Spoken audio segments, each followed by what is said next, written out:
जय श्री राम। मेरे प्रिय साधकों, साधना रहस्य चैनल में आपका स्वागत है। कैसे हैं आप सब? उम्मीद करता हूँ आप सब अच्छे होंगे। आज हम आपके लिए दुर्गा सप्तशती पाठ से शत्रुनाश का अनुभव लाए हैं। यह अनुभव हमें मनवीर जी ने भेजा है। अब बात करते हैं इनके अनुभव की। प्रणाम गुरुदेव, मेरा नाम मनवीर है। मेरे जगह का नाम यह है। मेरा स्थान गुप्त रखे। इन्होंने स्थान गुप्त रखने के लिए कहा है, इसलिए स्थान नहीं बता रहे हैं। गुरुदेव, मैंने आपके कई मंत्र प्रयोग किए। आप बहुत अच्छा ज्ञान प्रदान कर रहे हैं। धन्यवाद आपको। गुरुदेव, मेरी उम्र 24 साल की है। मैं बचपन से इतना पूजा पाठ में नहीं था, परंतु जब से हमारे घर पर तांत्रिक विचार करना शुरू कर दिया लोगों ने, तब से मैं साधना पूजा पाठ में घुसता चला गया। अब बात करता हूँ शुरू से। जब मेरे घर पर हम सब सक्षम थे, अच्छी खासी इनकम थी, पर यह सब हमारे परिवार के लोगों को पसंद नहीं आया। तब वह लोग मेरे और मेरे परिवार के ऊपर मारण प्रयोग, लक्ष्मी बंधन करवाना शुरू कर दिया, जिससे मेरे पिताजी का धंधा ठप हो गया और उनका कई बार एक्सीडेंट भी हो गया और हमारे परिवार के कई लोगों की जान भी चली गई। फिर तांत्रिकों के चक्कर में हम बहुत घूमे, पर कोई मदद नहीं कर पाया। तब मुझे लगा कि अब खुद ही कुछ करना पड़ेगा। मैंने YouTube पर देखना शुरू किया और वहाँ से मैं साधना करना शुरू किया।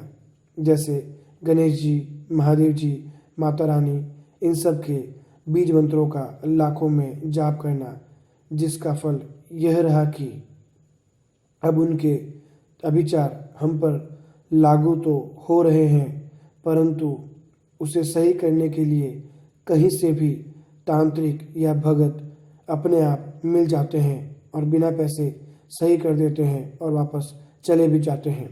इतनी तो माता की कृपा हुई है कि अब मरने से तो हम सब बचे, पर यह सब काफ़ी नहीं था, क्योंकि हम अभी भी सफ़र तो कर ही रहे थे। फिर मैंने दुर्गा सप्तशती के वीडियोस देखे YouTube पर। तब वहाँ से मैंने जाप करने की सोची। फलस्वरूप तांत्रिक अभिचार नाश व शत्रु को दंड हो, ऐसा मांगा और मैंने 6 दिन में यथाशक्ति जाप का संकल्प लिया और 6 दिन में मैंने पूरी सप्तशती 2 बार पढ़ ली।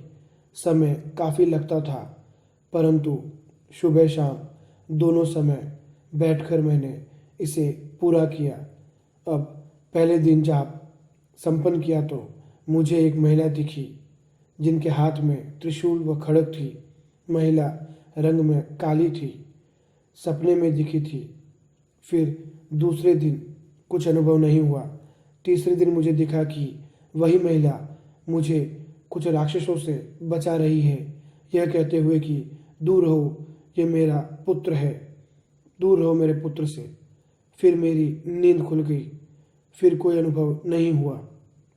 आखिरी दिन मुझे उन शत्रुओं का चेहरा दिखा ध्यान मार्ग में, जो मेरे और मेरे परिवार के ऊपर तंत्र करवा रहे थे हम पर, और जैसे तंत्र वापस उन्हीं पर पलट गया हो। मैं पूजा कर सो गया। दूसरे दिन से हमारे शत्रु को मुंह में छाले हो गए और इसकी खबर हमें 1 महीने बाद मिली और गांव के लोगों ने कहा कि वो पिछले 1 महीने से छालों से परेशान है, खाना भी नहीं खा पा रहा है।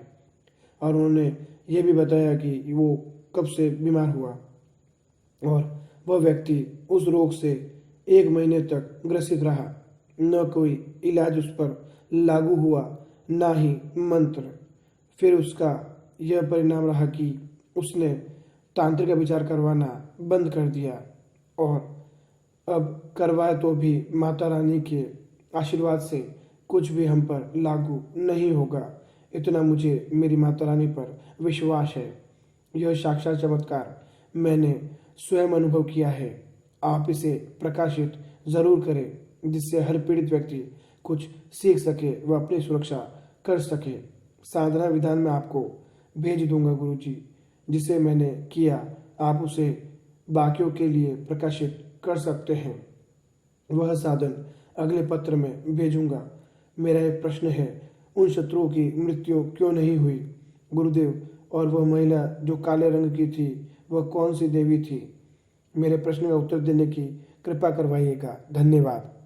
जैसा कि आप सभी ने इनका अनुभव सुना, इन्होंने दुर्गा सप्तशती पाठ से शत्रु को दंडित करवाया व इनके ऊपर से तांत्रिक का विचार भी हटे। अब इनके प्रश्न के ऊपर जाते हैं। इनके प्रश्न था कि इनके शत्रुओं को मृत्यु क्यों नहीं हुई। पहली बात, माता किसी को मृत्यु नहीं देती है, माता सदैव मौका देती है। अगर इनके शत्रु फिर भी नहीं सुधरेंगे तब माता कोई कठोर नियम या कठोर कदम उठाएगी, पर उनके लिए आपकी भक्ति, विश्वास और सामर्थ्य इतना होना चाहिए कि माता आपके लिए वो कदम उठाए। और सबसे पहले उन्होंने उन्हें मौका दिया है ताकि वो सुधर जाएं। जैसा कि आपने कहा वो 1 महीने तक छाले से पीड़ित रहे, तो उनके लिए चेतावनी थी कि आइंदा वो वापस उनके भक्त से छेड़खानी ना करें, ना उनके ऊपर तांत्रिक का विचार करवाएं। दूसरा प्रश्न आपका ये है कि काले रंग की महिला कौन थी? तो जी, काले रंग की वह महिला और कोई नहीं, माता कालिका थी, जिन्होंने आपको ध्यान मार्ग में और स्वप्न में दर्शन दिए कि वो आपके साथ है और आपका पूर्ण जाप स्वीकार कर रही हैं। हो सकता है आपके घर में कोई न कोई काली उपासक रहा है या रहा होगा, या अपने पिछले जन्म से माँ काली आपसे जुड़ी हुई हैं। तो ऐसे अनुभव आप भी हमें भेज सकते हैं जिन्हें हम प्रकाशित करेंगे, और इस अनुभव से आप बहुत कुछ सीख सकते हैं कि किस प्रकार स्वयं अपनी सहायता कर सकते हैं। ना किसी भक्त, ना तांत्रिक की आपको ज़रूरत है। आप माँ से सीधे जुड़े हुए हैं। आपको बीच में कोई भी ऐसी शक्ति नहीं चाहिए, ऐसी कोई चीज़ या व्यक्ति नहीं चाहिए जो माँ और आपके बीच में है। आप सीधा माँ से मांग सकते हैं, माँ सीधी आपकी सहायता करेगी। तो इनकी साधना विधान जब मुझे भेजेंगे तब मैं आपके सामने प्रकाशित करूँगा। ऐसे और मंत्र पाने के लिए साधना से परिवार से जुड़े और अपने अनुभव भी हमें डिस्क्रिप्शन में दी हुई मेल आईडी पर भेज सकते हैं, जिन्हें हम प्रकाशित करेंगे और दूसरे लोग भी जिनसे प्रेरणा लेंगे, और आप साधनाएं भी भेज सकते हैं। धन्यवाद। जय श्री राम।